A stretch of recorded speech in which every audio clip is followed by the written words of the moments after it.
Allergic asthma क्या है ये भला आखिर?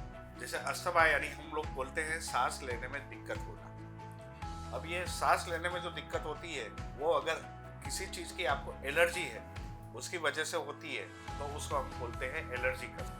लेकिन बहुत से मरीज को जब ये चीज सांस के भीतर जाती है तो धीरे धीरे सांस लेने में दिक्कत होना चालू हो जाता है। दवाइयाँ खानी पड़ती है। कभी कभी तो क्या होता है मरीज को दिन में कई बार इनहेलर लेना पड़ता है तो उसका जीवन एक तरह से बंद जाता है। ये एलर्जी पुरानी होती जाती है जितने ज़्यादा टाइम बढ़ता जाता है तो एलर्जी ज़्यादा से ज़्यादा यानी बॉडी का रिएक्शन ज़्यादा से ज़्यादा आने लगता है।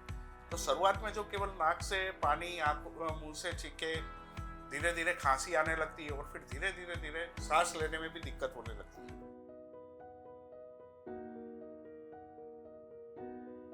हेलो फ्रेंड्स, ट्रिनिटी क्योर्स में आपका स्वागत है। मैं हूं आपके साथ कुमार बाल। फ्रेंड्स, विंटर में सर्दी, जुकाम, खांसी, छोटी मोटी रेस्पिरेटरी सिस्टम की बीमारियां आती जाती रहती है। कई बार ये बीमारियां ऐसी होती है कि भाई बिना दवाई के भी मिट सकती है। घरेलू नुस्खे भी हम इसमें अपना सकते हैं, लेकिन रेस्पिरेटरी सिस्टम की कुछ ऐसी भी बीमारियां हैं जिसके प्रति अगर हम ध्यान ना दें तो वो गंभीर स्वरूप धारण कर लेती है। ऐसी ही एक बीमारी है एलर्जिक अस्थमा। आज हम बात करेंगे एलर्जिक अस्थमा होम्योपैथी से कैसे क्योर हो सकती है।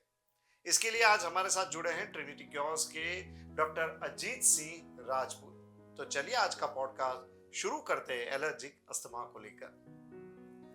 डॉक्टर अजीत सिंह जी, हमारे कार्यक्रम में आपका बहुत बहुत स्वागत है। नमस्कार कुमार साहब। नमस्कार दोस्तों।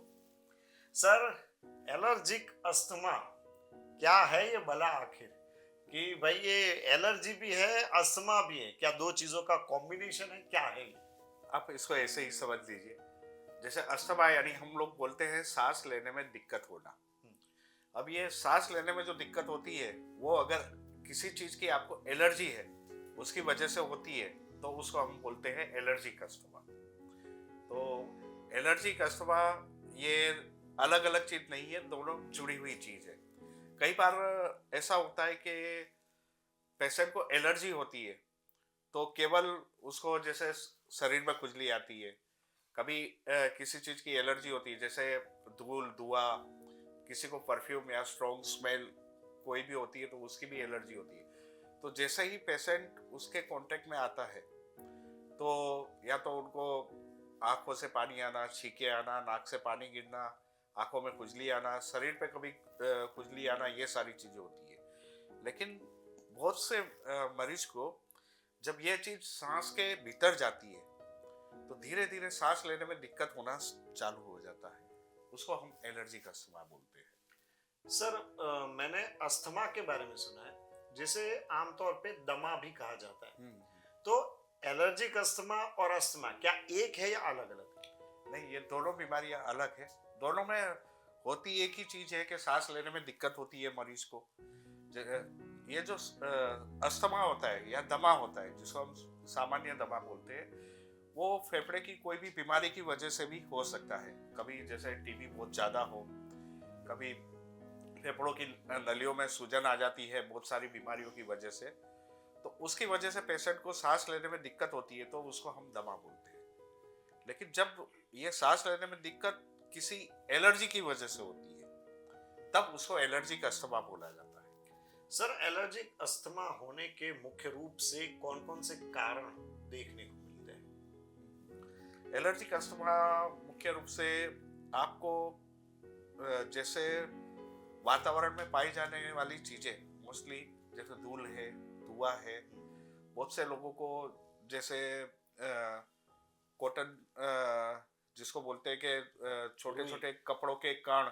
जी, कई बार क्या होता है कि जब खास करके जब स्प्रिंग की सीजन होती है, जब होली के आसपास का समय होता है, बसंत होती है, तब जो परागरज जो उड़ती है वातावरण में है तो उसकी वो जैसे ही उनके सांस में जाती है तो उनको सांस लेने में दिक्कत होने लगती है क्योंकि शरीर उसके प्रति एलर्जिक होता है, तब ये एलर्जिक अस्थमा होता है। सर, आपने बताया कि ये जो पॉलन है, खासकर कि वसंत ऋतु की जो आपने बात की, तो वो एक ऐसी चीज है जो सर्दियों और गर्मियों के बीच में आने वाली ऋतु है, और तब फूल भी अच्छे से खिलते हैं। तो इसका मतलब तो ये हुआ कि जब भी बसंत बहार आती है, तब ये जो एलर्जी अस्थमा है वो भी पूर्व बहार में खिल जाता खिल होगा। जाता है। सही बात है, तभी ये एलर्जिक अस्थमा वाले लोग बसंत बहार का पूरा आनंद नहीं ले पाते हैं क्योंकि उनको उससे शिकायत रहती है।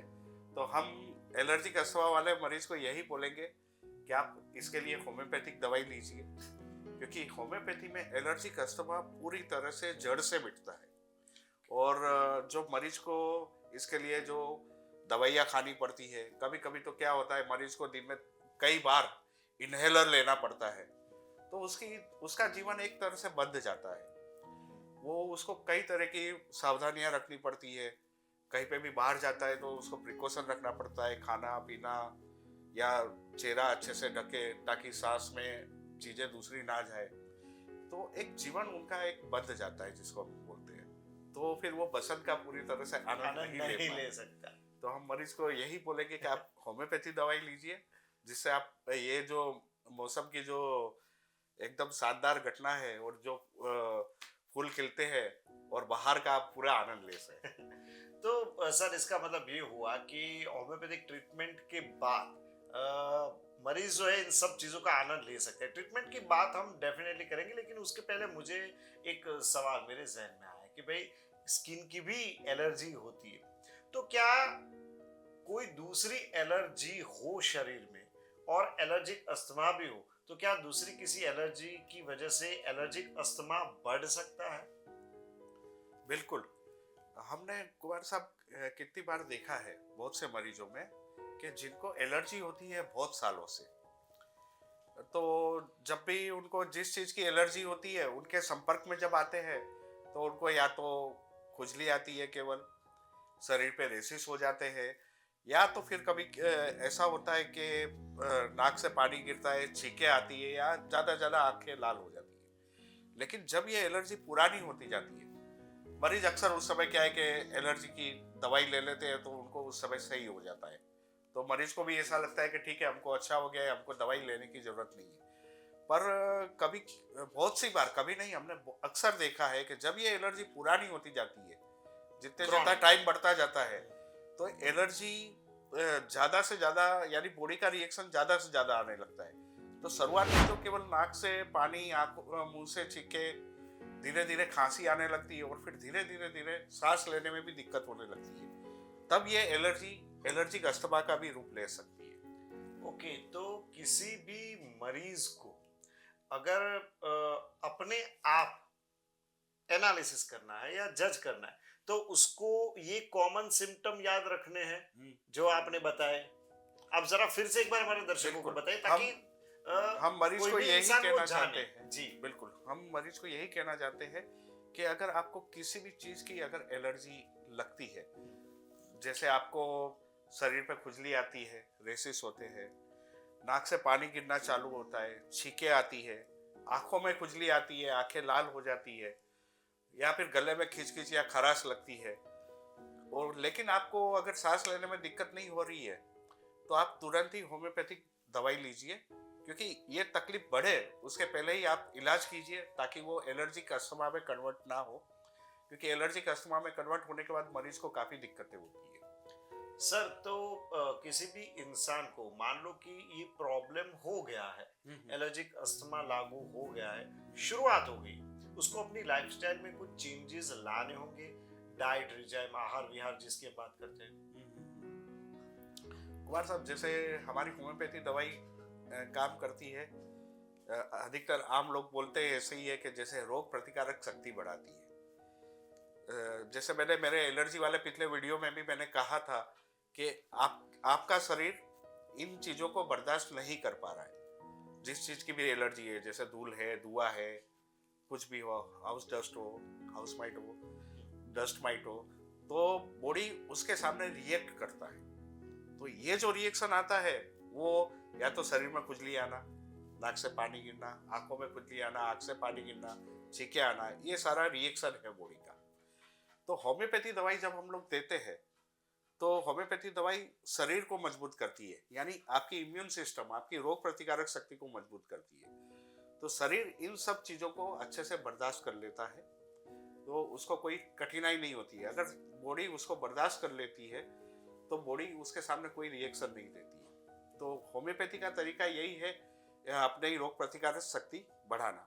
तो हम मरीज को भी यही सलाह देंगे कि आप ऐसे अपनी लाइफस्टाइल में ऐसे बदलाव लाइए जिससे आपकी रोग प्रतिकारक शक्ति या आपकी इम्यूनिटी मजबूत हो।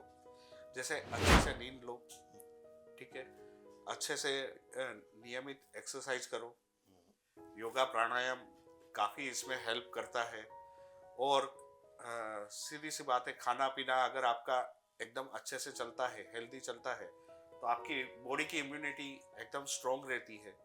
तो ये एलर्जी से आपको छुटकारा जल्दी मिल सकता है। सर ये बात आपने सचमुच बहुत ही अच्छी बताई, लेकिन जो कहते हैं ना कि डाइट, अगर हमारा डाइट प्रॉपर हो तो हमें कोई प्रॉब्लम नहीं होता। अब ये तो जानते हैं कि अच्छा अच्छा डाइट क्या है, लेकिन ये जो एलर्जिक अस्थमा है पर्टिकुलरली, उसके लिए हमें क्या नहीं खाना चाहिए? बहुत सी बार कुमार साहब इसमें देखा गया है कि ठंडी चीजें तकलीफ को बढ़ावा देती है। कई बार जैसे ठंडी चीजें, और हम लोग बोलते हैं बासी चीजें, यानी पड़ा हुआ, बहुत टाइम का पड़ा हुआ खाना खाना। फिर कई एक्सट्रीम केसेस में हम लोग फर्मेंटेड फूड, यानी जैसे बेकरी के आइटम है, फिर जैसे इडली है, डोसा है, जिसको हम लोग रात को भिगोते हैं और सुबह उसको खाने के लिए उपयोग लेते हैं। ऐसे फूड के लिए भी हम लोग मना करते हैं। अक्सर हम मरीज को, अगर बहुत ही ज़्यादा सीवियर कंप्लेंट रहती है, तो मरीज को हम लोग एडवाइस यही करते हैं कि आप हेल्दी खाओ और फ्रेश खाना खाओ। जहाँ तक हो सके पैकेट फूड अवॉइड करो। बिल्कुल, पैकेट फूड है, और जैसे अभी ये जो मार्केट में सॉसेस वगैरह सब कुछ मिलते हैं, सोया चाइनीज, सॉस या मायोनीज, या अधिकतर हम मरीज को ये बोलते हैं कि इन सब चीज़ों में प्रिजर्वेटिव होते हैं, केमिकल होते हैं, जिससे वो चीज़ जल्दी से खराब ना हो। तो वो चीज़ प्रिजर्व करने के लिए जो चीज़ें यूज़ करते हैं, वो सारे केमिकल है, खाने और के केमिकल यूज होते हैं। हाँ, और हमारी बॉडी नेचुरल है।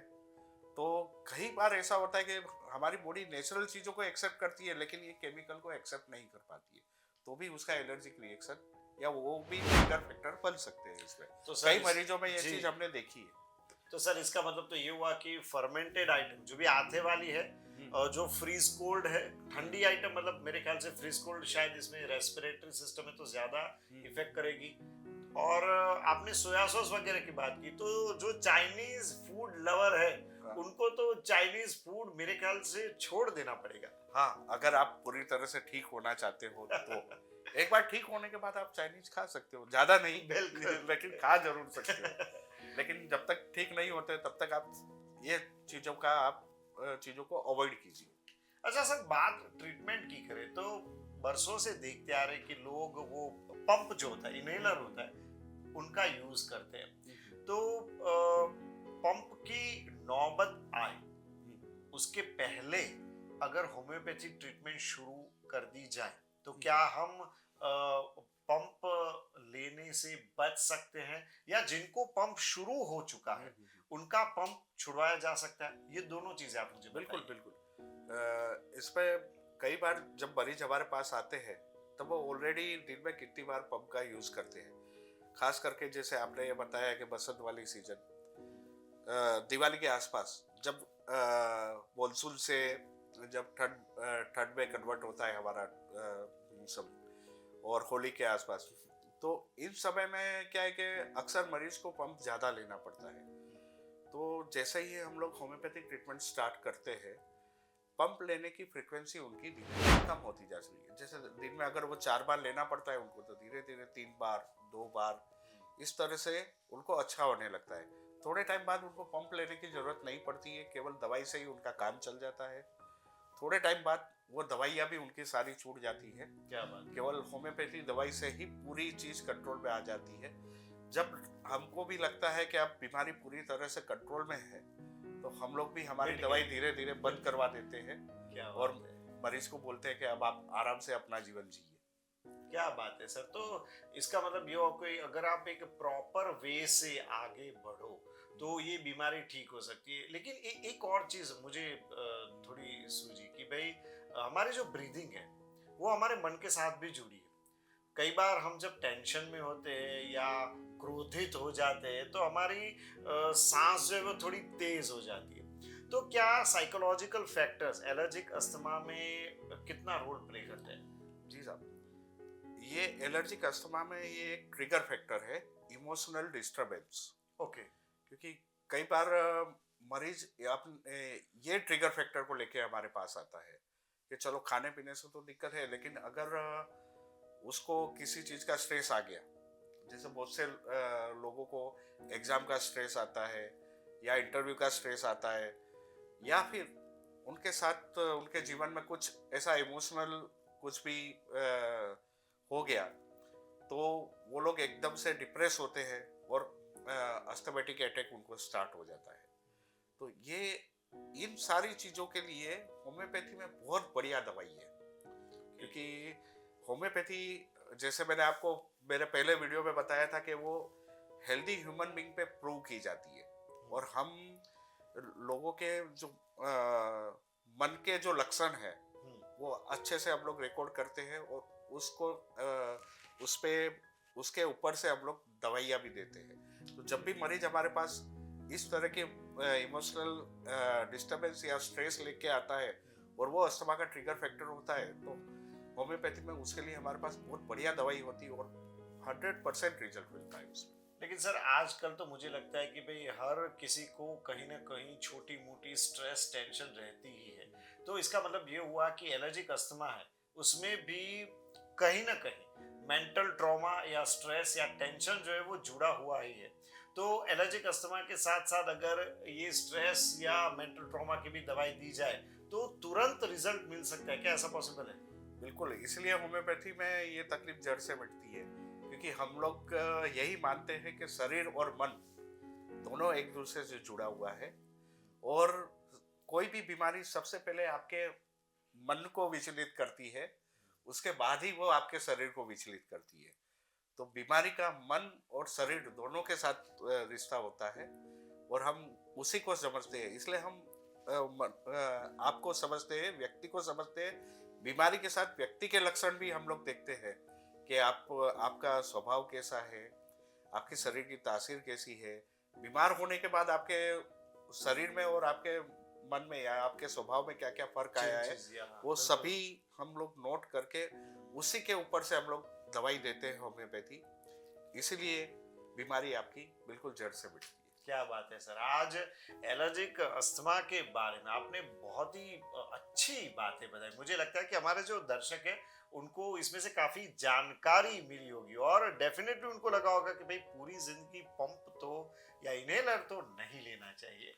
सर आप हमारे साथ जुड़े इसके लिए आपका बहुत बहुत धन्यवाद। बहुत बहुत धन्यवाद कुमार साहब। तो फ्रेंड्स कैसा लगा आज आपको हमारा ये पॉडकास्ट जो कि एलर्जिक अस्थमा के ऊपर था?